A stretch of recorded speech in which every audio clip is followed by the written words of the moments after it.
Innal hamdalillah nahmaduhu wa nasta'inuhu wa nastaghfiruh wa na'udzu billahi min shururi anfusina wa min sayyiati a'malina may yahdihillahu fala mudilla lahu wa may yudlil fala hadiyalah wa asyhadu an la ilaha illallah wahdahu la syarika lah wa asyhadu anna Muhammadan abduhu wa rasuluh.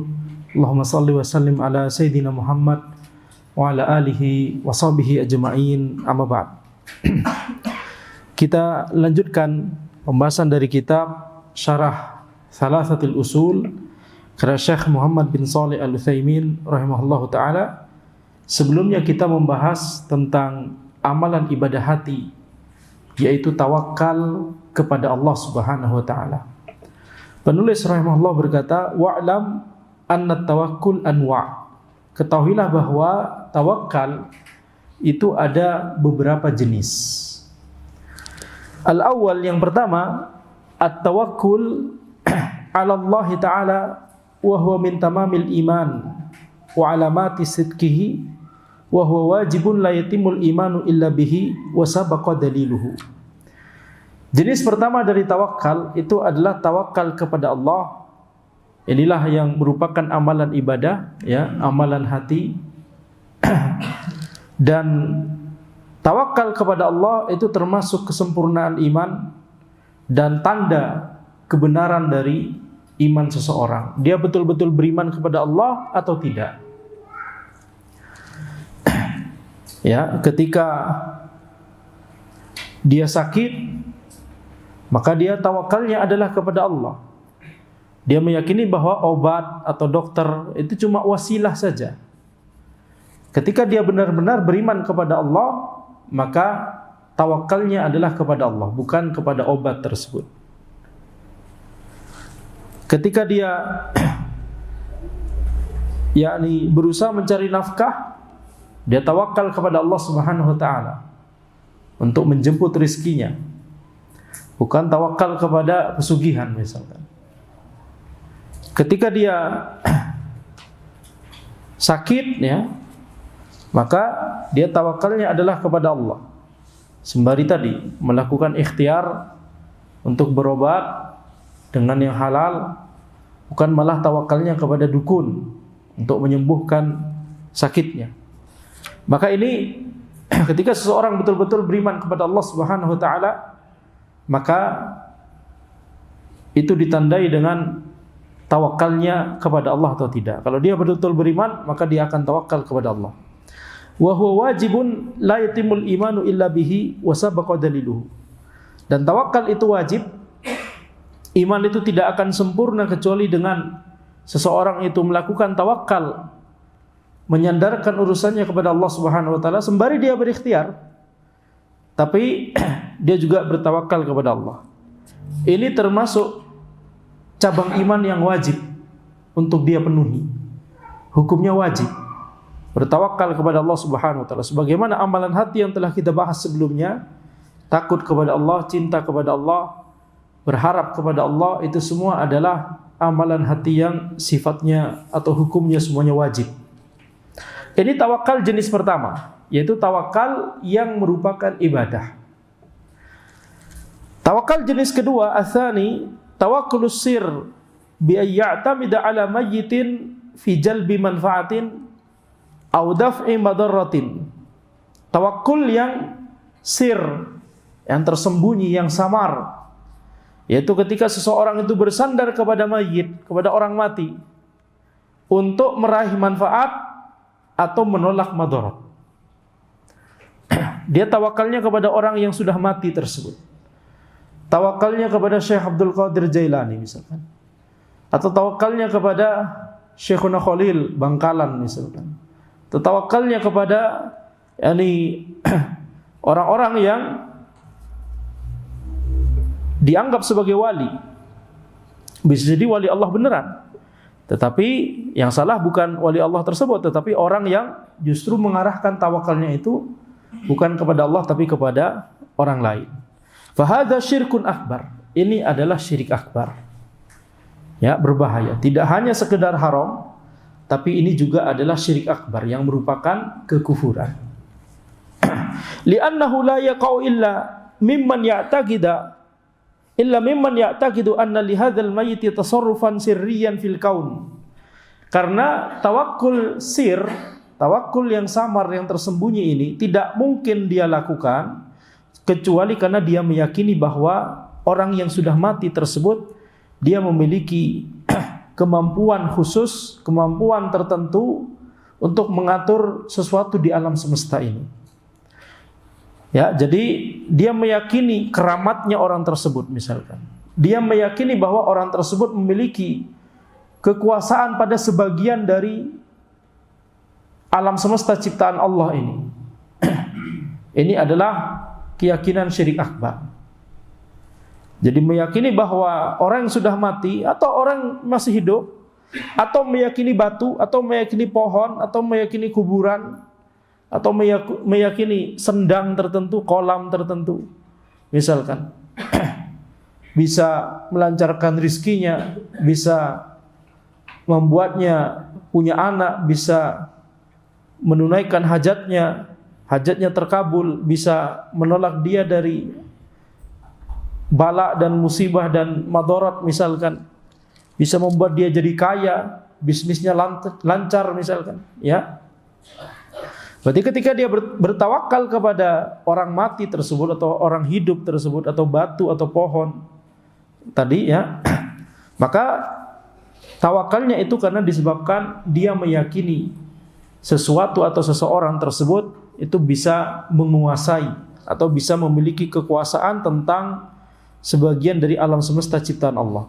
Wala farqa baina ayyakuna nabiyyan aw waliyan aw taghutan aduan lillahi ta'ala. Dan tidak ada bedanya antara apakah orang tersebut bertawakal kepada nabi atau wali atau memang taghut, seperti dukun, seperti orang yang memang menyimpang. Kalau nabi sama wali yang beneran wali Allah, bukan orang yang menyimpang. Yang salah orang ini yang bertawakal kepada nabi atau wali tersebut. Ya. Jadi ada orang misalkan berdoa kepada Ali, tawakalnya kepada Ali bin Abi Thalib radhiyallahu anhu. Padahal Ali bin Abi Thalib radhiyallahu anhu berlepas diri dari hal tersebut. Nah, ini yang kita maksud. Ketika orang berdoa, maka dia pasti mengarahkan tawakalnya kepada hal tersebut. Itu kaidah. Jadi orang-orang yang berdoa kepada Ali, berdoa kepada Syekh Abdul Qadir Jailani, ya, berdoa atau meminta, ya, meminta yang disertai dengan pengagungan dan ketundukan sehingga levelnya sama saja dengan doa, bukan meminta kita minta ambilin barang ini kepada orang lain, itu bukan doa, cuma minta tolong gitu ya. Ini meminta yang disertai pengagungan dan ketundukan. Maka itu berarti dia pasti tawakal kepada sesuatu atau seseorang yang dia mintai tersebut. Ya. Sehingga ketika dia kemudian mengarahkan tawakalnya kepada sesuatu tersebut, ini adalah syirik akbar. Jadi antara dia bertawakal kepada nabi atau wali yang bertakwa kepada Allah, atau bertawakal kepada orang yang menyimpang yang disebut taghut di sini, ini sama-sama tidak boleh. Jadi walaupun dia tawakalnya kepada seorang nabi, tidak boleh. Tawakal itu hanya kepada Allah Subhanahu wa taala. Ya, tawakal itu hanya kepada Allah Subhanahu wa taala. Bahkan para sahabat ketika sedang berperang dalam satu pasukan dikomandoi oleh Nabi Muhammad sallallahu alaihi wasallam, para sahabat tawakalnya adalah kepada Allah Subhanahu wa taala, bukan kepada Nabi sallallahu alaihi wasallam. Ini para sahabat. Dan ini menjadi pelajaran penting bagi kita. Dalam kondisi perang itu tentunya kita sangat membutuhkan tempat untuk yakni tawakal, betul tidak? Sangat membutuhkan tempat bersandar istilahnya. Itu tawakal kita hanya kepada Allah Subhanahu wa taala. Jadi kondisi perang saja para sahabat itu tawakalnya kepada Allah. Padahal komandan mereka, komandan perang mereka adalah Nabi Muhammad sallallahu alaihi wasallam. Mereka tidak bertawakal kepada Nabi sallallahu alaihi wasallam. Tapi semua dari mereka bertawakal kepada Allah Subhanahu wa taala. Ini pelajaran akidah yang diajarkan oleh Nabi kita Muhammad sallallahu alaihi wasallam. Kalau dalam kondisi perang saja demikian, apalagi dalam kondisi yang tidak seurgen perang, betul tidak? Orang butuh untuk mencari nafkah, orang butuh untuk supaya bisnisnya lancar, butuh supaya dagangannya laku, butuh supaya kuliahnya lulus misalkan, butuh supaya cepat dapat istri misalkan ya. Tawakalnya adalah hanya kepada Allah Subhanahu wa taala. Itu tidak seurgen perang. Kalau dalam perang saja kita harus bertawakal hanya kepada Allah, bahkan walaupun Nabi Muhammad SAW ada di dekat kita pada saat itu, tawakalnya hanya kepada Allah Subhanahu wa taala. Baik. Makanya itu mengapa Umar bin Al-Khattab radhiyallahu anhu ketika beliau menjadi khalifah, maka beliau memerintahkan untuk Khalid bin Walid untuk menjadi anggota biasa saja, bukan komandan perang lagi. Ini dalam rangka untuk menutup kemungkinan adanya sebagian orang, karena di zaman Umar radhiyallahu anhu pada saat itu yang menjadi pasukan perang itu tidak hanya para sahabat, tapi juga ada generasi tabi'in, ada juga orang-orang yang baru masuk Islam, ya, sehingga bisa jadi mereka dikhawatirkan tergelincir kepada, yakni mengandalkan Khalid bin Walid. Tawakalnya kepada Khalid bin Walid yang sudah diberikan gelar oleh Nabi sallallahu alaihi wasallam Saifullah, pedang Allah. Yang namanya pedang Allah tidak mungkin patah di peperangan. Yakni tidak mungkin kalah, karena sudah dijuluki Saifullah, pedang Allah Subhanahu wa taala. Nah, sehingga nanti dikhawatirkan sebagian orang kemudian tawakalnya kepada Khalid bin Walid. Ada Khalid, tenang aja. Begitu ya. Bukan tawakalnya kepada Allah Subhanahu wa taala. Nah, jadi itu mengapa kemudian Umar bin Khattab radhiyallahu anhu itu memerintahkan hal tersebut. Nah, ini kita lihat bagaimana perhatian dari Umar Ibnul Khattab radhiyallahu anhu terhadap hal-hal tersebut, terhadap hal-hal yang bisa dikhawatirkan itu akan mencederai akidah dan tauhid seseorang atau bahkan orang banyak. Makanya merupakan keputusan yang tepat kalau misalkan ya pemerintah Saudi misalkan, yakni rumah Nabi SAW itu misalkan nggak ada lagi misalkan begitu ya, karena itu nggak penting. Penting sejarah-sejarah akan, tapi itu bisa menjadi tempat untuk dikultuskan. Padahal itu para sahabat tidak pernah melakukan hal tersebut.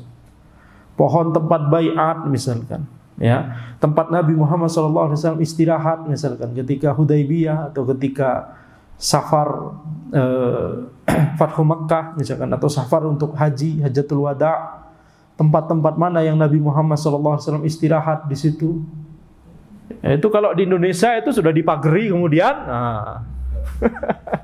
ya, udah ada kotak itu, betul tidak? Sekarang zaman sekarang udah bisa pakai kris. Anda pernah melihat itu video kuburan? Zaman itu belum ada ya kris, cuma di Indonesia ya. Intinya QR code gitu kan. Belum ada zaman QR code. Tapi ada kuburan. Biasanya kan orang ngasih yang kuburan yang dikeramatkan, orang itu masukin uang ke dalam kuburan tersebut. Antum bayangkan ini kuburan misalkan di Khurasan, ya, di Persia dan sekitarnya, ada kuburan di sini, kemudian ada temboknya berlubang-lubang begitu ya, jadi kelihatan di dalam kuburan di situ.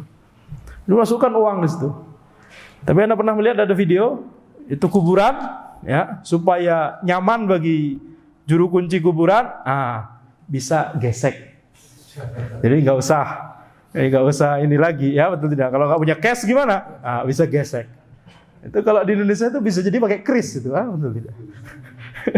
Ya. Baik. Jadi ini tidak boleh.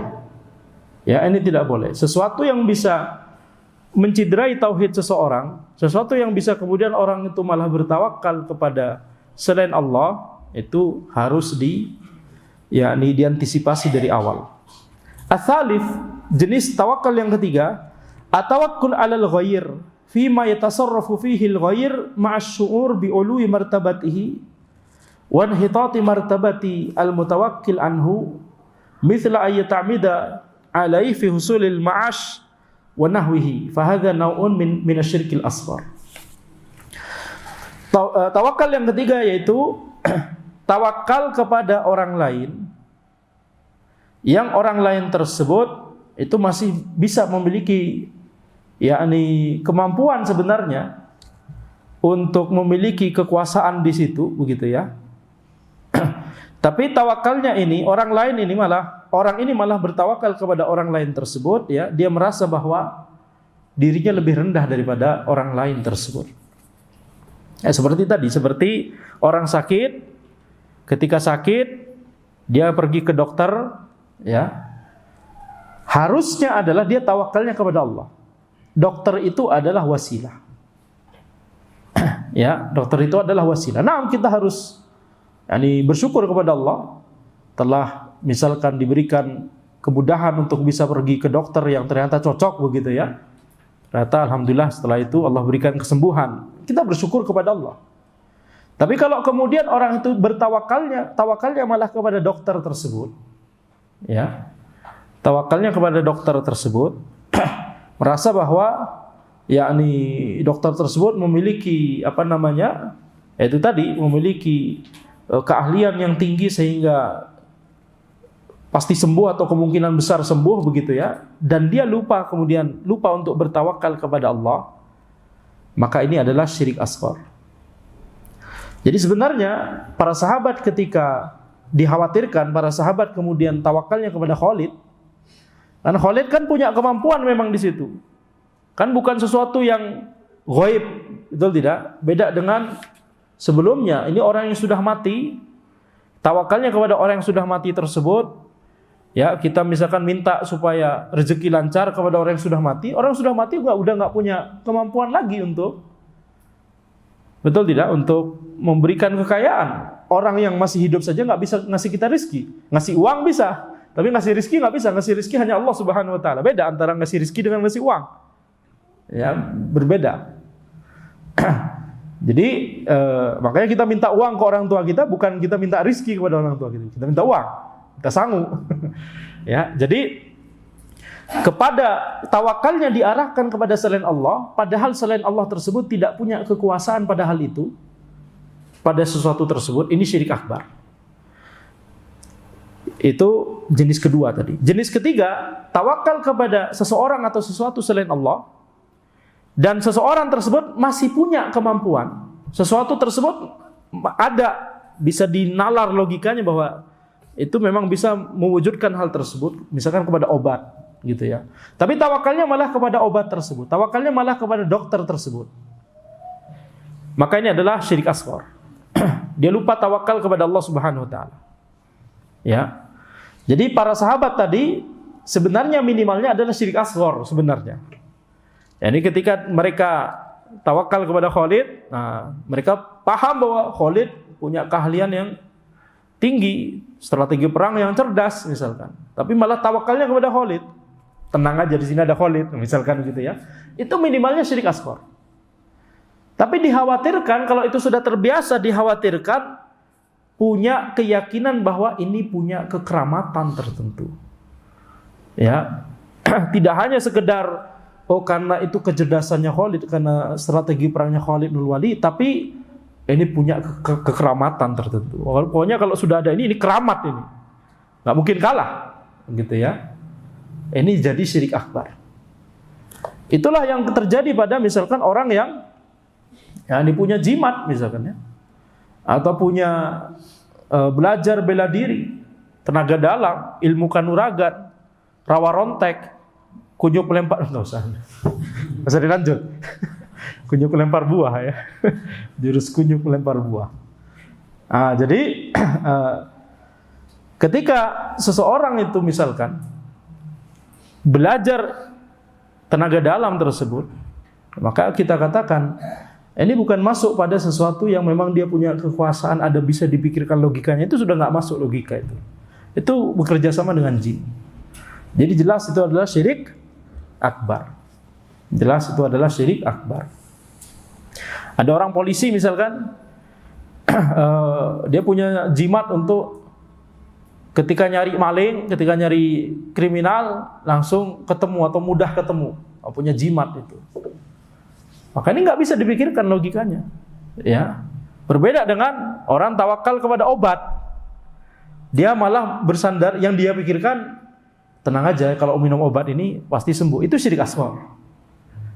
Tapi kalau dia mikir tentang jimat itu, nggak ada logikanya. Ini syirik akbar. Dia meyakini jimat tersebut karena dia meyakini kekeramatannya jimat tersebut. Ya, dia memiliki kekuasaan yang itu, yakni ghaib begitu ya. Maka ini syirik akbar. Nah, jadi tawakal jenis ketiga adalah tawakal yang merupakan syirik asghar. Liquwati ta'alluqil qalbi bihi wal i'timadi alai. Jadi ini tawakal kepada sesuatu yang masih ada dipikirkan, bisa dipikirkan logikanya. Obat yang memang bisa menyembuhkan biiznillah. Kalau Allah mengizinkan, itu harus ada kalimat itu. Jangan lupa dengan biiznillahnya, jangan lupa dengan insyaallah. Dokter bisa menyembuhkan biiznillah atas izin Allah. Ya. Kalau Allah tidak mengizinkan sesuatu terjadi, walaupun secara logika itu sangat mungkin terjadi, itu tidak akan terjadi. Api bisa membakar, tapi ketika Allah berkehendak, api tidak bisa membakar Nabi Ibrahim alaihissalam. Betul tidak? Perempuan nggak ada suami dan tidak pernah berhubungan dengan lelaki manapun, nggak mungkin bisa kemudian hamil kemudian punya anak. Tapi ketika Allah berkehendak, Maryam melahirkan Nabi Isa alaihissalam. Betul tidak? Nah, jadi ketika kita melihat misalkan hubungan sebab akibat yang ada di sekitar kita, obat bisa menyembuhkan, itu semuanya harus ditambahi apa? Biiznillah, atas izin Allah Subhanahu wa taala. Dokter, kita sakit ke dokter, insya Allah sembuh. Nah, insya Allah ada insya Allah di situ. Jangan lupa dengan hal tersebut.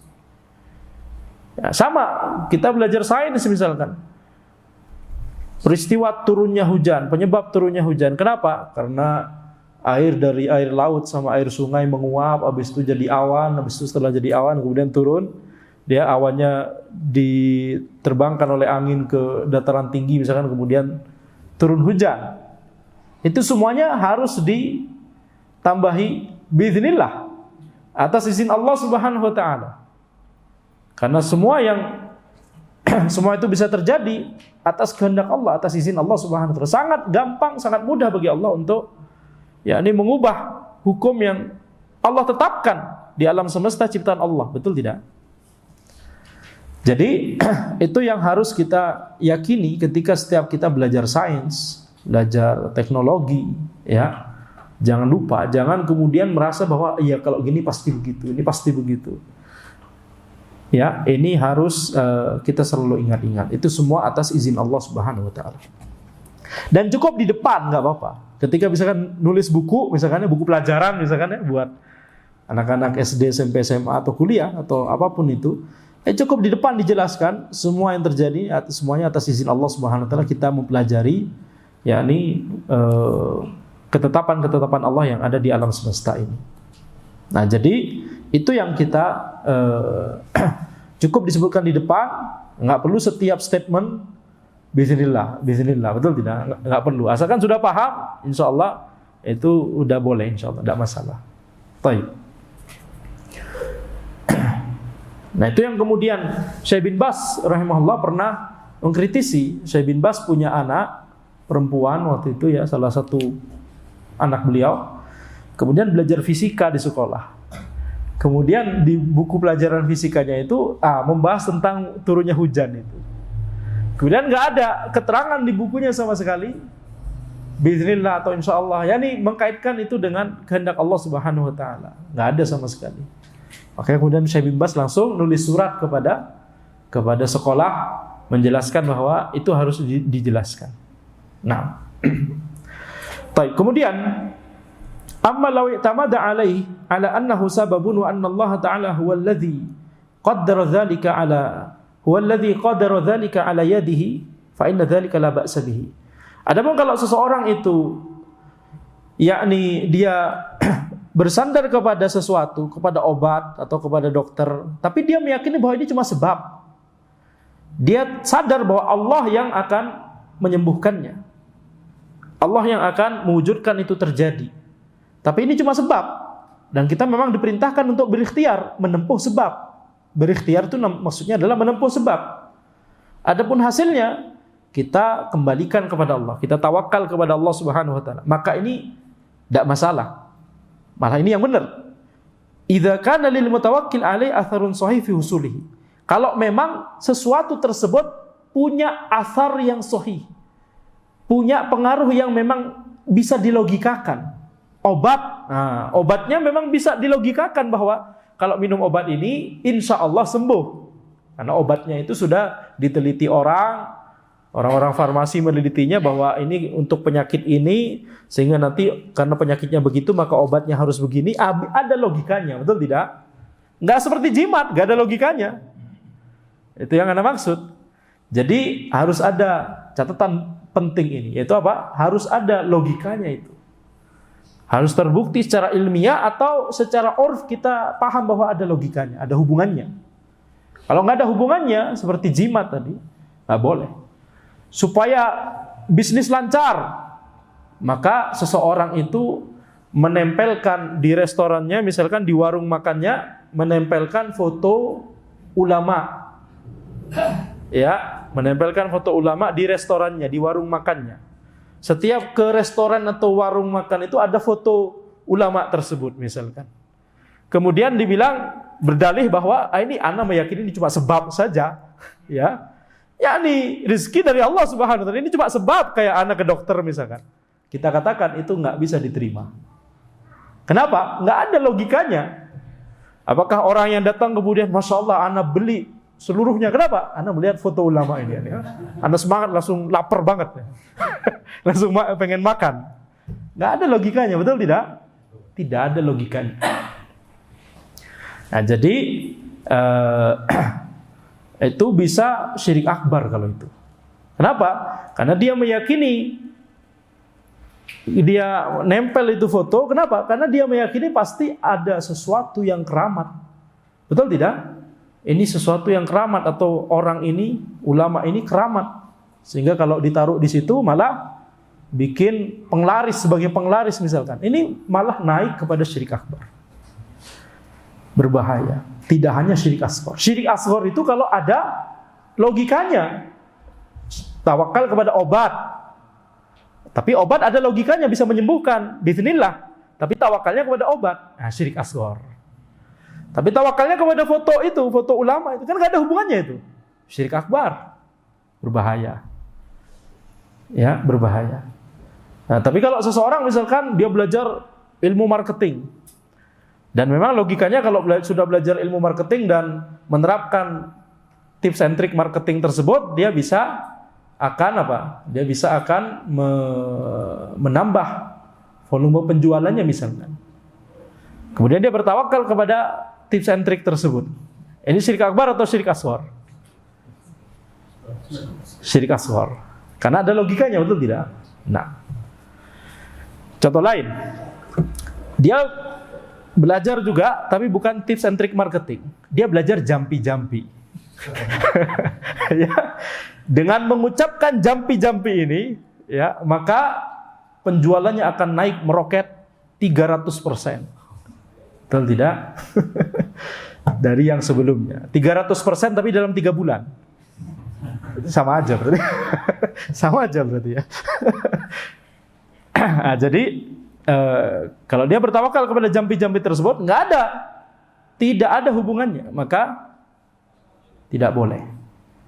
Bisa-bisa syirik akbar. Kalau yang digunakan adalah bukan jampi-jampi tapi ayat Al-Quran atau hadis atau zikir misalkan, tapi nggak ada dalilnya bahwa itu bisa melariskan dagangannya misalkan. Ucapkan kalimat ini, ayat ini sekian kali, dagangannya akan laris. Ucapkan kalimat zikir ini sekian kali, maka cepat punya anak. Ucapkan sekian ini, maka maling tidak akan masuk ke rumah. Ucapkan ayat ini sekian kali, maka itu banyak itu. Itu terangkum dalam misalkan kitab Al-Mujarrabat. Antum tahu tidak? Nggak ada yang tahu ya. Kenapa berkali-kali cuma ana yang tahu? Ya ini karena di Madura ada beberapa yang menjual buku itu gitu ya. Jadi itu tidak boleh sama sekali. Itu bid'ah. Dan itu bisa bisa berujung kepada penyimpangan dan itu disukai jin. Segala sesuatu yang merupakan kebid'ahan dan penyimpangan itu disukai jin. Baik. Ar-rabi', tawakkal jenis keempat, at-tawakkul 'alal ghair fima yatasarrafu fihi al-mutawakkil bihaitsu yunibu ghairahu fi amrin tajusu fihi niyabah. Tawakal kepada orang lain yang itu orang lain tersebut bisa mampu untuk melakukan hal tersebut. Tapi ini tawakalnya maksudnya adalah bukan tawakal dalam bahasa Arab, dalam makna bahasa tawakal yang selama ini sudah kita gunakan. Tawakal di sini maksudnya adalah ini taukil, mewakilkan urusan kepada orang lain. Ya, oleh para ulama dimasukkan juga ke dalam pembahasan tawakal. Tapi sebenarnya ini taukil, mewakilkan sesuatu kepada orang lain. Bihaitsu yunibu ghairahu fi amrin tajuzu fihi niyabah, yaitu mewakilkan sesuatu kepada orang lain dalam suatu perkara yang itu boleh diwakilkan. Salat 5 waktu nggak boleh diwakilkan. Betul? Syekh Arya, anak sibuk, bisa nggak antum wakilkan sholat isya misalkan untuk anak? Nggak boleh, betul tidak? Tidak boleh. Nah, tapi kalau perkara yang itu boleh diwakilkan kepada orang lain, dan itu perkara yang mubah-mubah saja, maka tidak masalah. Ini namanya mewakilkan, bukan tawakal. Bukan tawakal yang kita pahami dari tadi. Ini mewakilkan urusan kepada orang lain. Fahadza la ba'sa bihi bidalalatil kitab was sunnah wal ijma'. Ini enggak masalah dengan dalil dari Al-Qur'an, dari As-Sunnah dan dari ijma'. Faqad qala Ya'qub li banihi. Nabi Ya'qub alaihissalam berkata kepada putra-putra beliau, "Ya bani yadhhabu fatahassasu mi Yusuf wa akhi." Wahai anakku, wahai anak-anakku, pergilah carilah Yusuf dan saudaranya. Ini berarti mewakilkan urusan mencari kepada putra-putranya. Wa wakala Nabi sallallahu alaihi wasallam ala shadaqah ummalan wa hufadhan. Dan Nabi Muhammad sallallahu alaihi wasallam mewakilkan perkara zakat untuk ngambil harta zakat dari orang-orang. Nabi sallallahu alaihi wasallam mewakilkan kepada orang-orang yang memang dipekerjakan untuk itu. Tidak masalah. Kita mewakilkan urusan kepada karyawan kita misalkan. Kalau kita punya karyawan, tidak masalah. Betul? Karena itu memang perkara yang boleh diwakilkan. Nggak seperti tadi, sholat 5 waktu atau sholat Jumat. Nggak boleh diwakilkan. Walaupun antum sakit misalkan, nggak bisa diwakilkan. Nah, baik. Titip absen. Nggak boleh. Titip absen. Istilah zaman kuliah dulu. Ini yang ketawa berarti dulu waktu mahasiswa. Suka melakukannya. Wa wakala fi itsbatil hudud wa iqamatiha. Nabi Muhammad SAW mewakilkan perkara penetapan hukuman had kepada orang lain yang melakukan kisos, yang melakukan potong tangan, yang melakukan rajam misalkan. Tidak harus khalifah, tidak harus Nabi sallallahu alaihi wasallam. Wa wakala Ali bin Abi Thalib radhiyallahu anhu fi hadyihi fi hajjatil wada' ay tasaddaqa bi juludiha wa jilaliha. Dan Nabi Muhammad SAW mewakilkan kepada Ali bin Abi Thalib ketika nyembelih hadyu, ketika hajatul wada', ya, yaitu mewakilkan kepada Ali untuk mensedekahkan kulit dari binatang hadyu yang disembelih tersebut dan jilal. Jilal yakni kain, bisa juga pelana yang ada pada binatang tersebut itu juga disedekahkan. Jadi tidak hanya kulitnya saja yang disedekahkan, tapi juga kain penutupnya. Kalau memang selama ini ada kain penutupnya, misalkan binatang tersebut, maka itu juga disedekahkan. Bukan dibawa balik lagi, enggak ya, tapi disedekahkan juga. Itu yang dilakukan oleh Nabi sallallahu alaihi wasallam. Wa yanharu ma baqiya minal mi'ah ba'da an nahara sallallahu alaihi wasallam bi yadihi 63. Dan Nabi Muhammad sallallahu alaihi wasallam mewakilkan untuk menyembelih yakni unta setelah beliau sudah menyembelih 63 unta. Sisanya dari 100 unta itu diwakilkan kepada Ali bin Abi Thalib. Wa amal ijma' ala jawazi dzalik fa ma'lumun min haitsul jumlah. Adapun ijma' bahwa ini boleh, maka ini sudah diketahui oleh kita semua. Ini mewakilkan suatu urusan kepada orang lain. Khadijah mewakilkan urusan dagang kepada Nabi SAW ketika Nabi SAW dagang ke Syam untuk menjual barang dagangannya Khadijah, betul tidak? Kemudian Nabi Muhammad SAW mewakilkan urusan dakwah di Yaman kepada siapa? Muadz bin Jabal radhiyallahu anhu. Dalam perkara-perkara yang memang boleh itu tidak masalah. Ini namanya taukil, mewakilkan sesuatu yang memang boleh hukumnya untuk diwakilkan kepada orang lain. Maka inilah jenis-jenis tawakal. 3 jenis tawakal pertama itu yang memang terkait tawakal yang kita pahami. 1 jenis terakhir itu sebenarnya bukan tawakal yang kita sesuai dengan yang kita pahami dari tadi ya, tapi itu bentuk mendelegasikan urusan. Sehingga kita kemudian secara zahir kita menyerahkan urusannya kepada orang tersebut, tapi tetap amalan hati kita gimana? Kita ngandelin orang tersebut atau kita tetap tawakal kepada Allah? Tawakal kepada Allah. Kalau kemudian malah kita, misalkan kita nyuruh karyawan kita untuk ngurusi sesuatu, kemudian kita tawakalnya kepada dia, tenang, dia sudah disuruh, pasti beres. Syirik akbar atau syirik asghar? Syirik asghar. Ya, syirik asghar. Kalau kita malah lupa tawakal kepada Allah. Tapi selama kita misalkan sudah tawakal kepada Allah dan kita ini cuma usaha saja, ya, maka itu tidak masalah. Baik. Demikian yang bisa Anda sampaikan. Insyaallah kita lanjutkan di pertemuan berikutnya. Hadza wallahu a'lam. Subhanakallahumma bihamdika asyhadu an la ilaha illa anta astaghfiruka wa atubu ilaik. Wassalamualaikum warahmatullahi wabarakatuh.